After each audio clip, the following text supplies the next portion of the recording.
النبي المصطفى رسول الله صلى الله عليه وعلى آله وسلم وآله الكرام أصحابه العظام الوالدين والمشايخنا والأحبابنا والأزواجنا وذرياتنا والجميع المسلمين والمسلمات،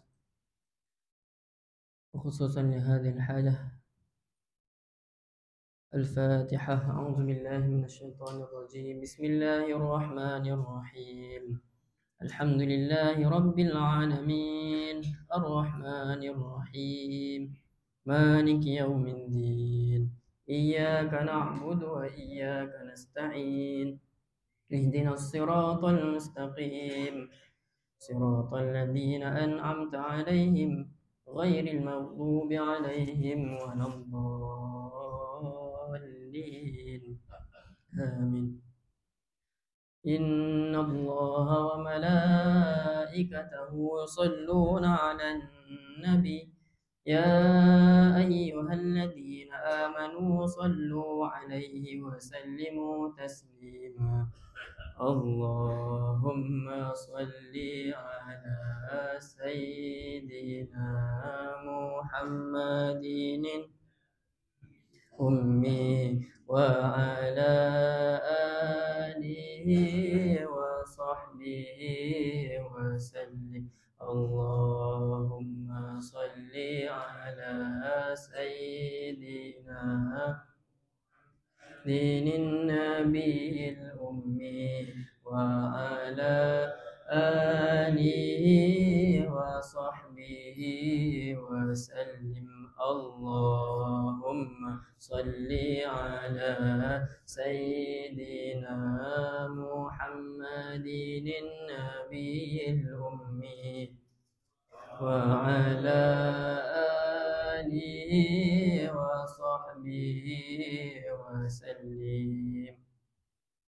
بسم الله الرحمن الرحيم. السلام عليكم ورحمة الله وبركاته.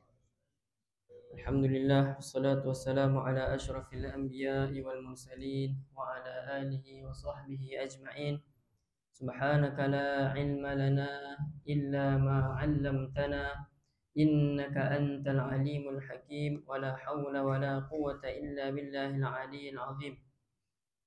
رب اشرح لي صدري ويسر لي أمري واحلل عقدة من لساني يفقه قولي. ثم أما بعد.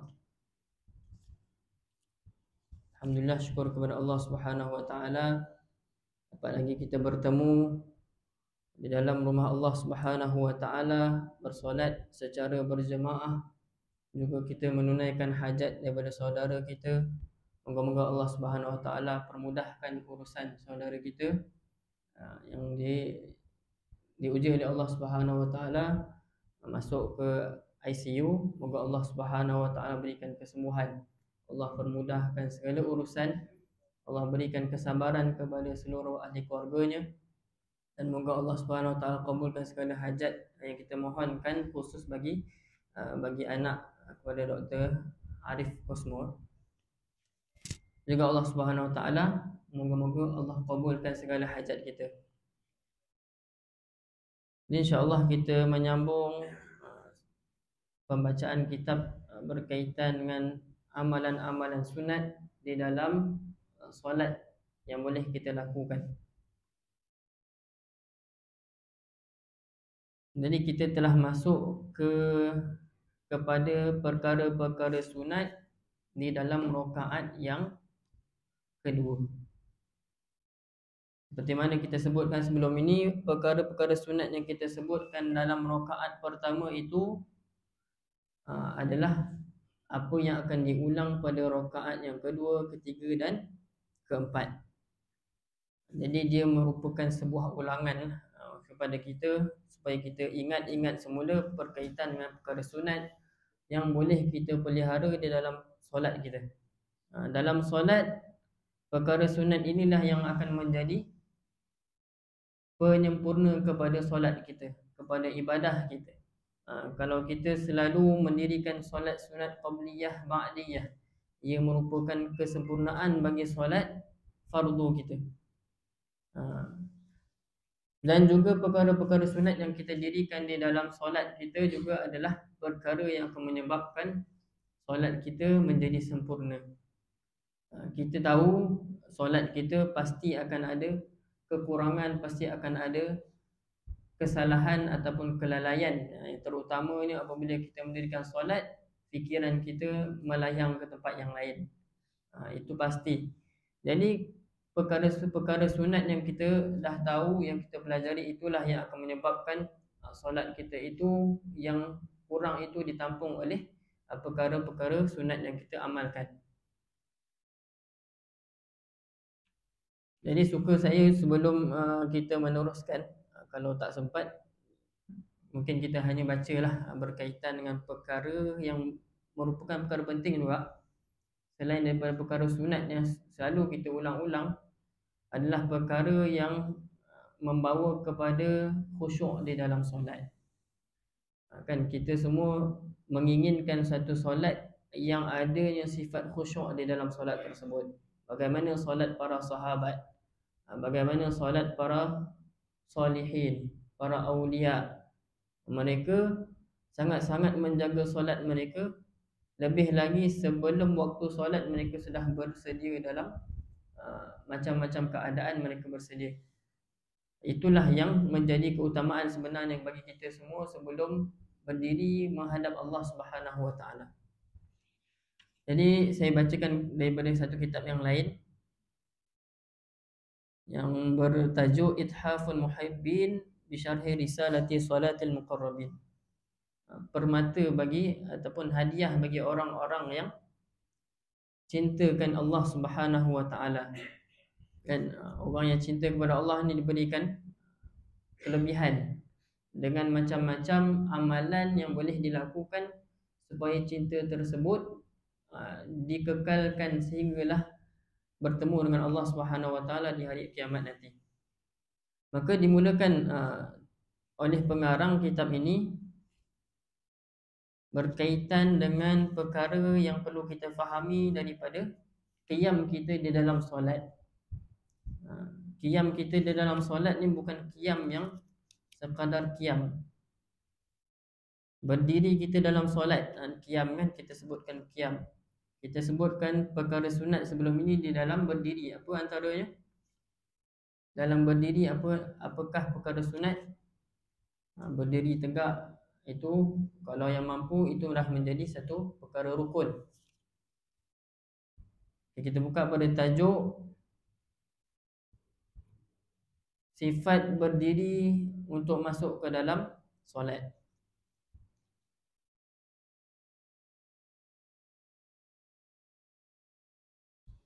Okey, kata pengarang, fa iza tatahhara minal aqdar. Pertama sekali di dalam membicarakan berdiri kita menghadap Allah Subhanahu Wa Taala, persediaan. Dia menceritakan tentang persediaan sebelum kita bertemu Allah, sebelum kita menghadap Allah.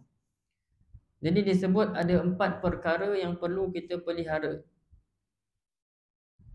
Yang pertama adalah membersihkan, mensucikan yang zahir daripada hadas ataupun najis yang biasa kita sebut-sebutkan dalam hukum fiqh kita. Kita memastikan tiada najis pada pakaian kita, pada tubuh badan dan juga pada tempat kita mendirikan solat. Maka yang pertama hendaklah kita memastikan kebersihan pada diri kita daripada hadas maupun najis. Dan cara untuk kita bersuci tersebut kita maklum, iaitu dengan cara kita berwuduk. Dengan cara kita berwuduk ataupun mandi bagi yang hadas besar, mandi janabah, ataupun tayammum bagi mereka yang berada dalam keadaan keuzuran, untuk menggunakan air ataupun keuzuran kerana tidak menemui air. Itu yang pertama. Itu semua memang tahu, memang aman. Kerana ia berdasarkan hadis Nabi SAW, sesungguhnya Allah tidak menerima solat tanpa bersuci. Itu yang pertama. Yang kedua, hendaklah mensucikan anggota-anggota badan kita daripada dosa dan maksiat. Ini jarang diperkatakan ataupun jarang kita jaga. apabila hendak bertemu Allah Subhanahu wa taala, apabila kita hendak mendirikan solat, membersihkan anggota kita daripada dosa dan maksiat. Dan jalannya untuk membersihkan ini adalah dengan bertaubat dan beristighfar dan kembali kepada Allah Subhanahu wa taala. Ini disebut sebagai penyucian secara maknawi. Tadi penyucian secara zahir, secara apa yang kita nampak daripada najis, daripada kotoran, dan kita berwuduk.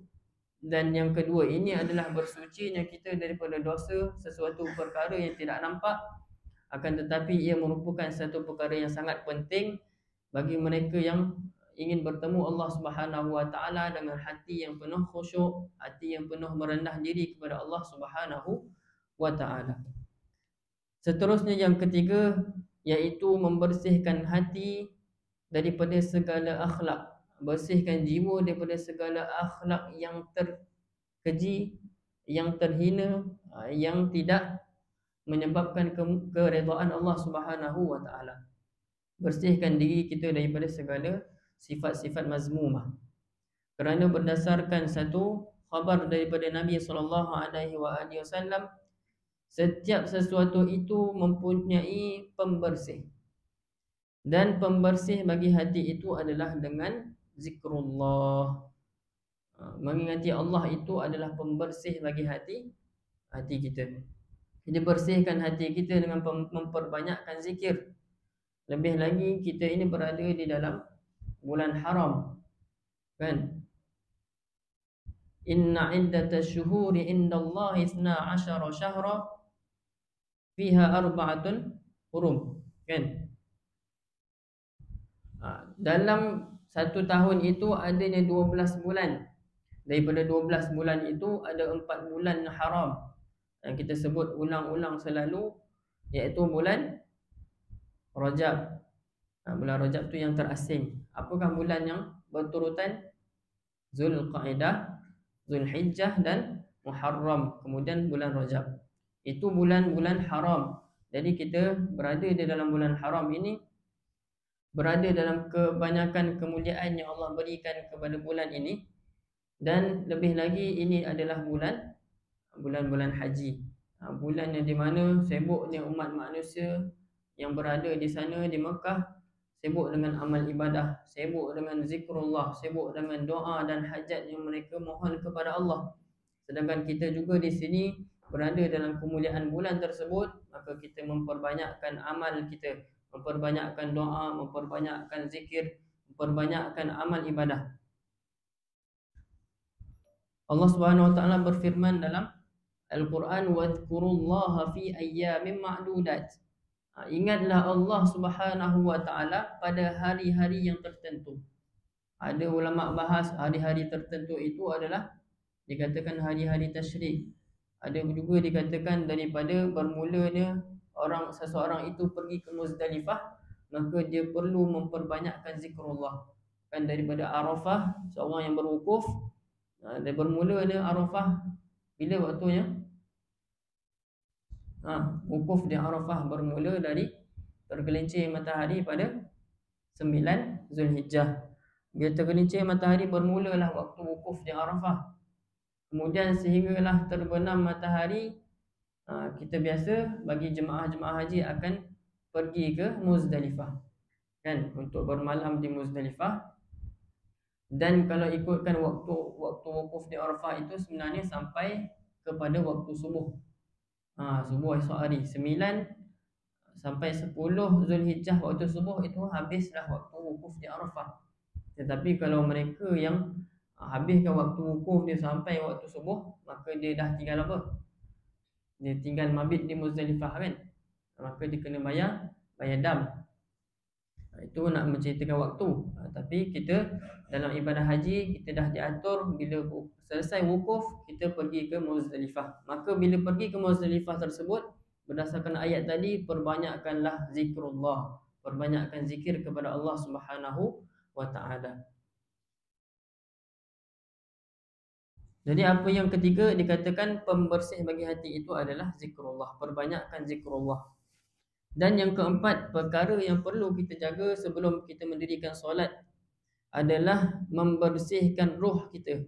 Apa pula bersihkan roh ni? Membersihkan dalaman kita dari segala selain daripada Allah Subhanahu wa taala. Dan ini adalah tujuan yang paling tinggi kepada seseorang hamba tersebut. Apa erti kita membersihkan diri daripada segala sesuatu selain Allah? Iaitu kita membuang daripada hati kita ini segala sesuatu yang menyebabkan kita ini leka dan lalai daripada mengingati Allah. Apa yang melekakan, yang melalaikan kita? Kalau kita fikirkan segala yang ada kat dunia itulah yang menyebabkan kita leka dan lalai. Adapun orang yang hatinya bertaut kepada Allah, sudah terikat dengan ingat kepada Allah, terikat dengan zikrullah, terikat dengan keimanan yang kuat kepada Allah, ketakwaan, maka mereka tidak ada masalah pada perkara-perkara yang akan menyebabkan kelalaian. Mereka tak lihat kepada dunia, mereka tak melihat kepada perkara-perkara yang menyebabkan ramai manusia terleka dan terlalai. Itu pada peringkat hamba yang telah berjalan melalui jalan-jalan yang sukar, menjalani perkara-perkara yang pada awalnya sukar bagi mereka, akan tetapi mereka telah mendapat kemudahan, telah mendapat kemanisan dalam beribadah. Jadi kita ni kat mana sekarang? Adakah kita masih lagi pada peringkat untuk apa? Untuk membersihkan zahir sahaja, ataupun kita sudah mengalami peringkat menjaga batin kita daripada segala dosa dan maksiat? Maka sama-sama kita usahakan. Moga-moga Allah Subhanahu Wa Taala pilih kita ini sebagai hamba yang apabila ingin bertemu dengan Allah Subhanahu Wa Taala, kita ini adalah hamba yang sangat takut, yang sangat berharap kepada Allah. Dua sifat yang kita ulang sebelum ini, sifat takut dan sifat mengharap kepada Allah. Kerana dua sifat inilah yang akan menyebabkan sesuatu amal itu diterima. Kita takut amal kita itu ditolak. Kita takut kita ini tidak dipandang amal pahala kita ketika mana di hari akhirat. Dan kita berharap moga-moga Allah Subhanahu Wa Taala jadikan kita orang yang dipilih, yang diterima segala amal ibadahnya, dan kita ini dipilih oleh Allah untuk masuk ke dalam syurga Allah Subhanahu Wa Taala. Jadi yang keempat ni adalah perkara yang paling tinggi, iaitu menghilangkan, membersihkan daripada diri kita, daripada fikiran hati kita segala sesuatu selain Allah.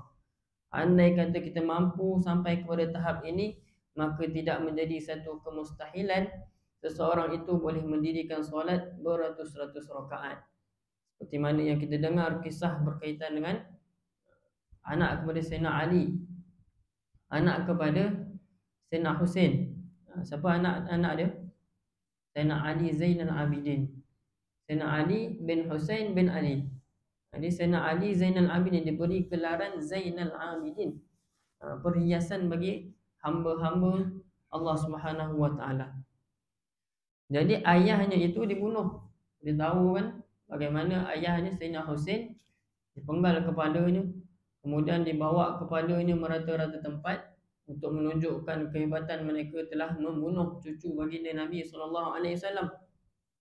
Sehingga kan akhirnya dimuliakan oleh Allah, kepala tersebut diberikan kemuliaan, dibawa oleh orang-orang bertanggungjawab dan dikebumikan di Mesir. Kepala di Mesir, tubuh badan ni tempat lain. Jadi kalau pergi Mesir, ziarahlah Sayyidina Husain. Itu antara yang orang kata tuan rumah pada Mesir lah. Orang pergi Mesir tak ziarah Sayyidina Husain, seolah tak beradab. Dia pergi ziarah Sayyidina Husain. Memang ada aura dia. Orang cakap aura pula kan. Cerita bab-bab rasa ni tak boleh cerita kat orang awam. Bab-bab rasa ni perlu rasa sendiri. Pergi ziarah orang-orang soleh ni, dia ada perasaan yang berbeza dengan menziarahi orang biasa. Dia rasa hati tu kuat bergantung kepada Allah. Ingat kepada Allah tu lebih. Ingat pula sejarah macam mana Sayyidina Husain dibunuh, pengorbanan dia dalam Islam, pengorbanan dia untuk mempertahankan ahli keluarga Nabi, ahli bait Nabi SAW, sampai kita dapat merasakan perasaan-perasaan yang berbeza.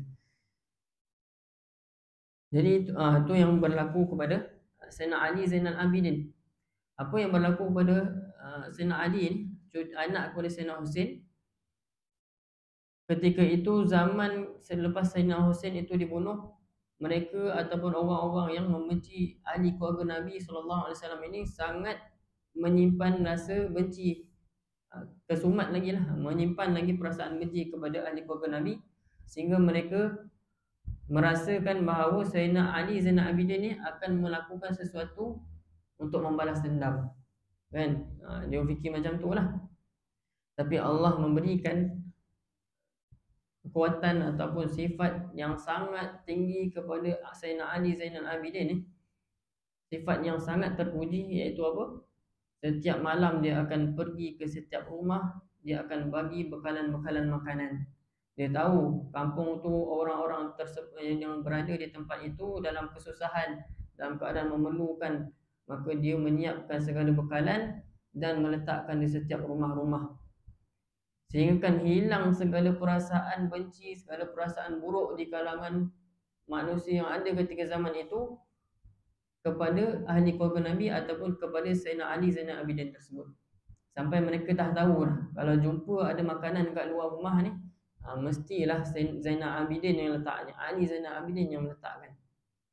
Jadi ini menunjukkan sifat Sayyidina Ali ni, dia tidak orang cakap apa, tidak menyimpan sedikit pun rasa dendam, rasa nak membalas daripada perbuatan orang-orang yang membunuh ayahnya sendiri. Jadi dia membalas dengan akhlak yang mulia, sehingga kan mereka mengetahui kebaikan tersebut daripada dirinya sendiri, maka berubahlah keadaan zaman tersebut, mereka membenci sehingga mereka mencintai.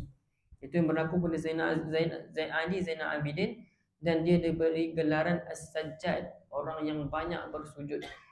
Dikatakan solat yang didirikan oleh Sayyidina Ali Zainal Abidin ini sebanyak 1000 rakaat. 1000 rakaat. Kalau andai kata kita buat berapa rakaat, tarawih 10 rakaat pun kita dah sakit kaki, kita dah rasa tak nak dah. Kita rasa esok mungkin cari yang 8 pula, kan?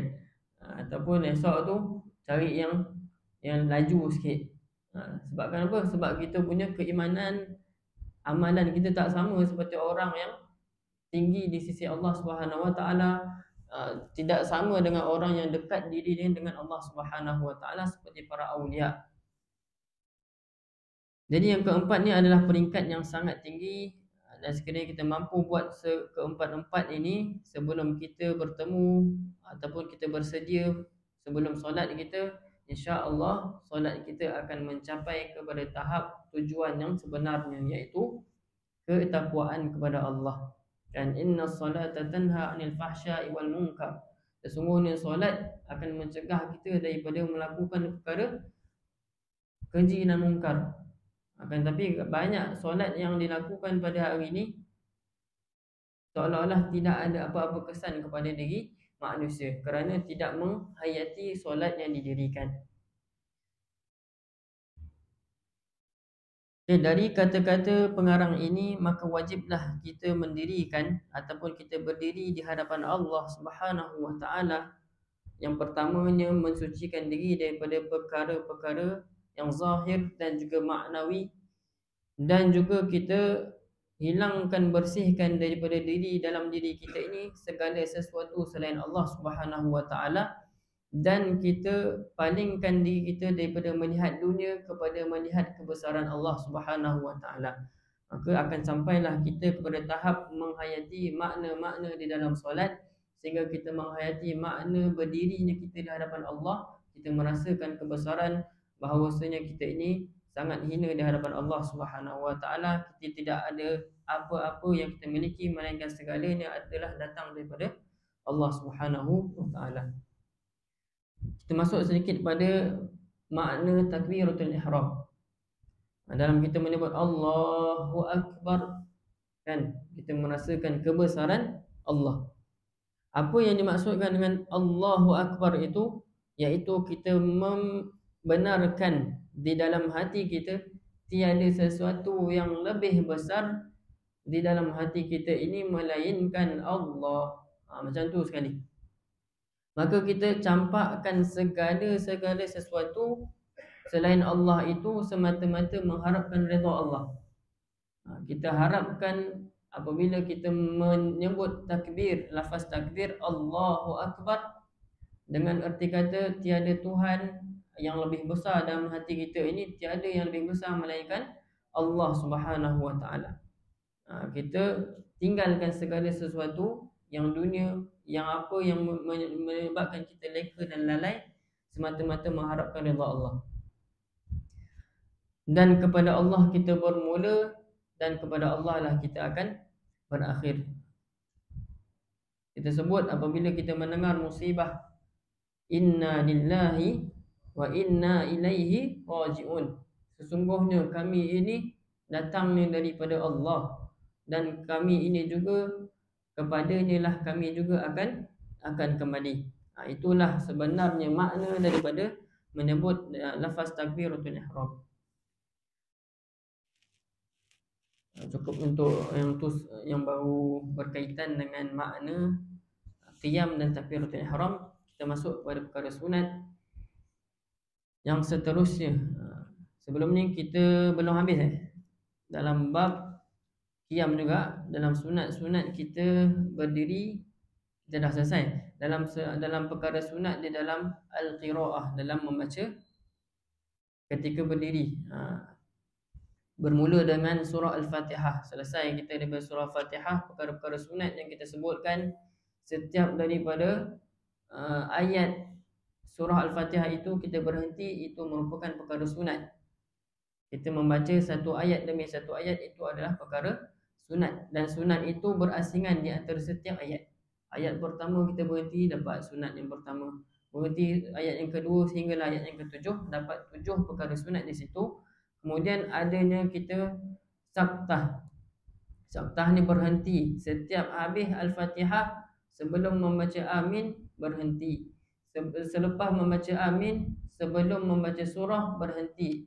Itu juga dikatakan sunnah. Dan saktah selepas akhir surah sebelum kita rukuk. Kemudian dalam membicarakan perkara sunat, iaitu membaca amin selepas Al-Fatihah, itu kita dah membacakan hadis yang berkaitan kelebihan seorang yang mengaminkan selepas surah Al-Fatihah itu, sama pula aminnya itu dengan amin para malaikat, maka Allah akan mengampunkan segala dosanya.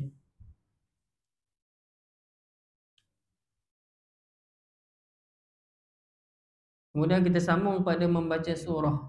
Selepas Al-Fatihah membaca surah, sunat sunat membaca surah.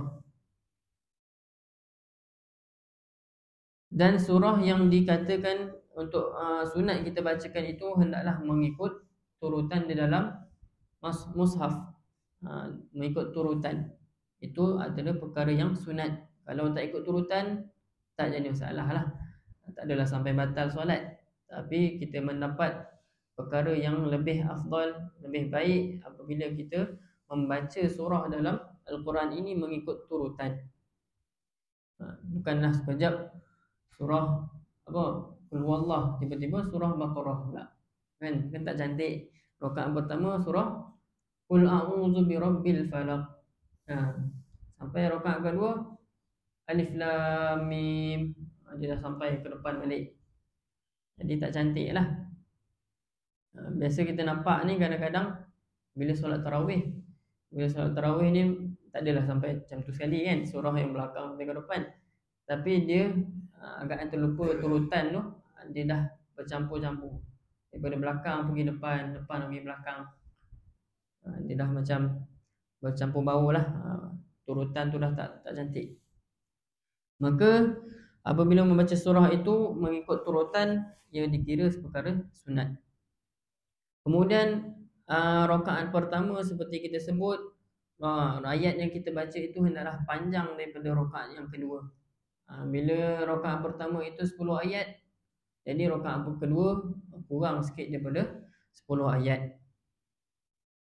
Dan juga kita perlu faham apabila kita mendirikan solat ni, ada solat yang waktunya pendek, ada solat yang waktunya panjang. Antara waktu solat yang pendek adalah waktu solat maghrib. Kalau ikut mazhab Imam Syafi'i, kan, tenggelam je cahaya merah masuklah solat Isyak. Tenggelam cahaya merah. Kita pun susah nak tengok kan. Tak nampak merah apa lah kan. Sebab itulah antara solat yang perlu disegerakan adalah solat maghrib. Kalau pengalaman saya masa belajar dulu, guru ni sangat marah lah. Kalau kita tunggu ni sebab nak solat sama. Tapi sebabkan solat maghrib ni solat yang perlu didirikan dengan segera, tak boleh lengah-lengah, terlampau lengah kan. Maka dia akan membawa kepada keluar daripada waktu. Jadi perlu disegerakanlah. Tak boleh kita nak terlampau lewat solat maghrib. Jadi apabila solat maghrib ni, solat yang apabila kita baca surah, hendaklah kita baca surah-surah yang pendek. Dikira dipanggil surah Al-Mufassal. Dan solat qisar, surah qisar Al-Mufassal. Surah-surah pendek lah. Boleh tak nak baca yang panjang? Boleh pada solat yang kata ni panjang waktunya. Antaranya solat zuhur. Apa lagi? Solat subuh pun boleh dikatakan panjang. Kan daripada 5.30 subuh contohnya sampai biasa syuruk pun 7 lah kita ambil. Jadi berapa jam? Dalam sejam setengah. Dalam sejam lebih.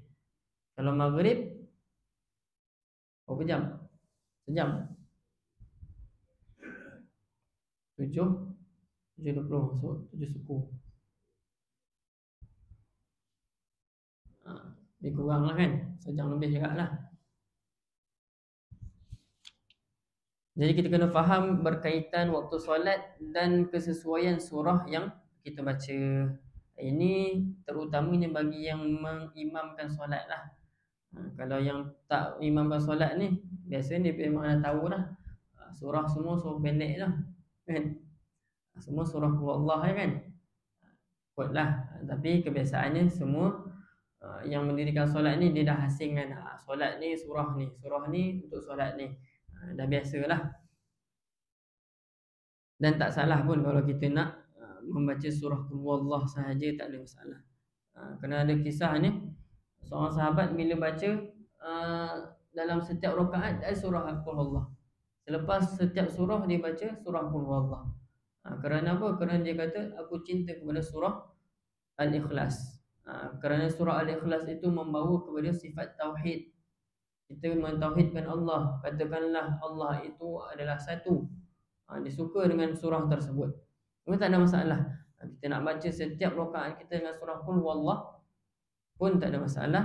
Kita nak baca surah-surah yang lain, itu lagi baiklah kita membaca setiap surah. Kemudian dalam membaca tersebut, perkara yang paling penting adalah kita tadabbur makna ayat surah tersebut.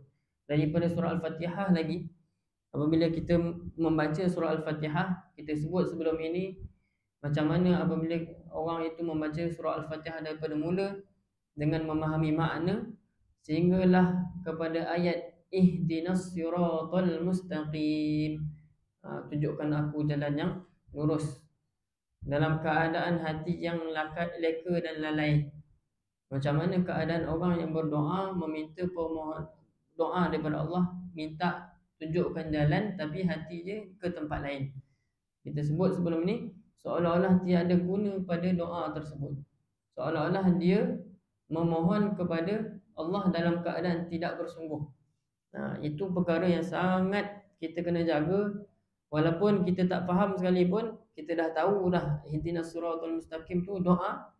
Kita minta lah, moga-moga bila kita baca tu kita dapat hadirkan hati kita, supaya kita tak termasuk dalam golongan yang lalai dalam solat. Kan orang yang lalai dalam solat ni, dia tak dapat kesan daripada solat melainkan penat dia. Macam mana orang yang berpuasa, mereka berpuasa dari pagi sehinggalah ke malam. Berpuasa mereka tidak dapat apa-apa daripada puasa melainkan lapar dan dahaga. Sama juga dalam bab solat. Seorang yang bersolat, berapa ramai orang yang bersolat tidak mendapat apa-apa daripada solat mereka melainkan penat dan letih sahaja. Kan? Jadi kita tak naklah perkara-perkara tersebut yang kita dapat, akan tapi kita mengharapkan setiap amal yang kita buat itu mendapat kesan daripada Allah Subhanahu wa taala.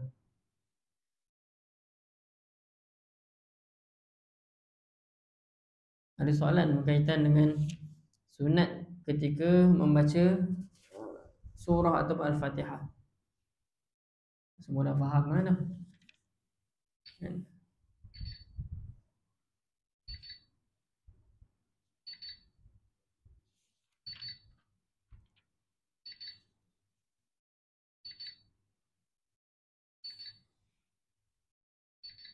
Tak ada soalan, insya-Allah.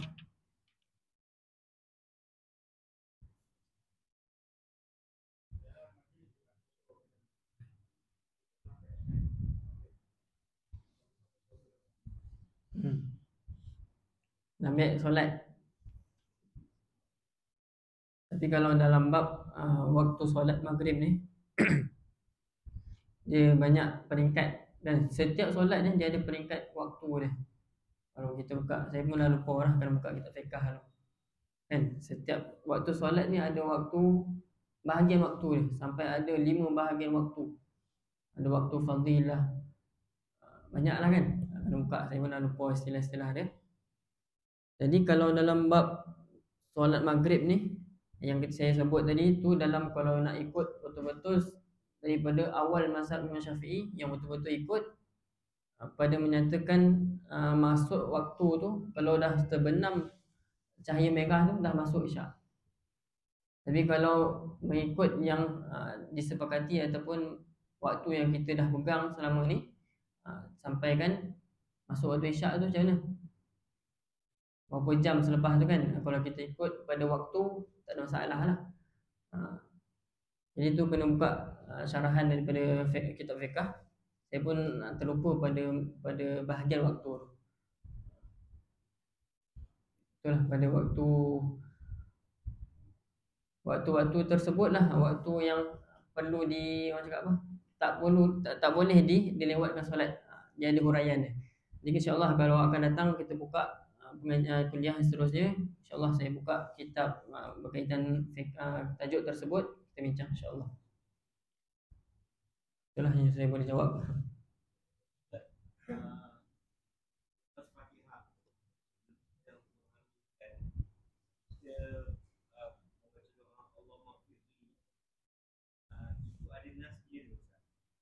Allahumma ighfirli.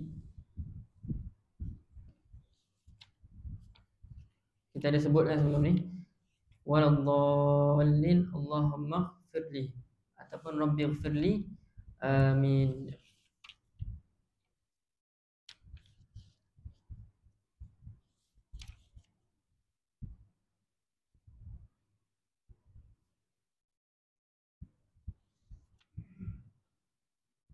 Ada.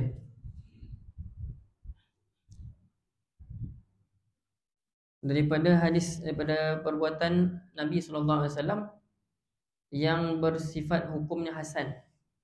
Annahu sallallahu alaihi wasallam qala aqiba ad-dallin, sesungguhnya Rasulullah mengatakan selepas waladhdallin rabbighfirli, lepas tu baru sebut amin.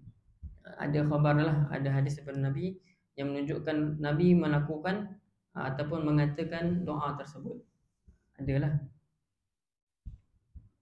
Diriwayatkan ada riwayat daripada At-Tabarani daripada hadis Wa'il bin Hajar.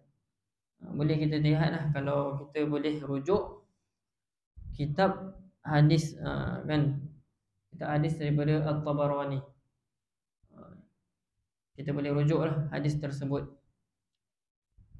Ataupun sekarang ni kalau dalam orang yang sibuk dalam bidang hadis, dia ada satu aplikasi ni, memang berat lah kalau dalam handphone tak boleh. Dia buka komputer, nama dia Maktabah Asy-Syamilah. Maktabah, kalau orang buat tesis PhD semua dia memang dah tahu lah. Maktabah Asy-Syamilah ni, kita tulis saja hadis. Contoh hadis yang kita nak cari, mungkinlah kita tulis Rabbighfirli amin. Boleh kita contohlah, kita tulis perkataan antara perkataan dalam hadis Rabbighfirli. Ini nanti banyak pula kan. Ataupun Apa-apalah yang berkaitan hadis, kita tulis, nanti dia akan keluar segala riwayat yang menyatakan hadis tersebut. Jadi apabila dia dah keluar banyak tu, contoh ada keluar dalam, disebut dalam Sahih Bukhari, kita buka dalam Sahih Bukhari. Saya sempatlah belajar cara untuk takhrij hadis. Takhrij hadis ni macam mana?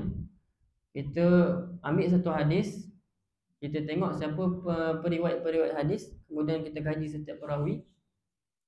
Cara nak sebelum kita nak kaji perawi ni, kita kena tahu apabila kita baca dalam riwayat hadis, dalam sanad hadis, ada nama ni dia sebut pendek je, dia tak ada bin.